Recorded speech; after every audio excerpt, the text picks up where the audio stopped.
All right, the president's still smarting from that tip for the G7, more particularly Justin Trudeau, the Canadian Prime Minister, with whom the relationship has gotten quite tense. The read from the former Prime Minister of Australia, Asia Society Policy Institute President Kevin Rudd. Mr. Prime Minister, very good to have you. Thank you. Good to be on the program. This is very unusual, isn't it? The division within the Western economic ranks. I mean, sometimes behind the scenes we get an idea of a little discord, but this is out there for the world to see, so it's transparent, I guess you could say that. But where do you see this going? Well, I don't think it's a good look for the West. The two countries happiest with the outcome of the Canadian G7 would be Russia and China, because you have a split right down the middle between the United States and the rest of the G7 on the question of trade. And also, of course, President Trump's decision to, as it were, suggest that Russia should be readmitted to the G7. So I think Beijing and Moscow would be happy with this outcome. But on the president's other achievements in terms of North Korea, I think those G7 capitals would be pretty happy with what he's been able to pull off in Singapore.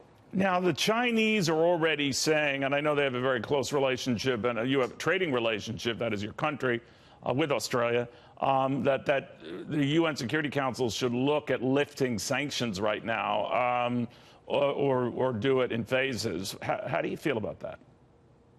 I think I can understand why the Chinese are doing that, because the North Koreans are their ally.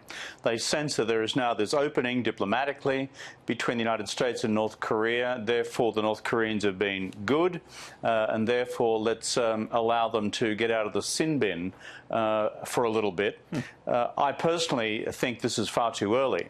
And the reason for that is we have the Secretary of State Pompeo now going to engage in direct bilateral negotiations with the North Koreans on the actual detail of comprehensive, verifiable, irreversible dismantling of North Korea's nuclear capabilities. It's only when you've made some concrete progress on that in detail that the matter should go back to the UN Security Council for further consideration on the sanctions regime. Do you find it odd that we could be on the precipice of a lasting, and it's very early to your point, Prime Minister, but a lasting and changing, defining agreement with the North Koreans that started with, if you think about it, personal attacks and Little Rocket Man and all of that, and potentially a whole new way to view trade by responding with tariffs, the threat of tariffs, some rough language.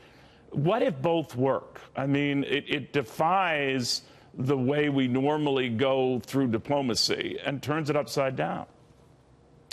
Well, let me go to the North Korea example first.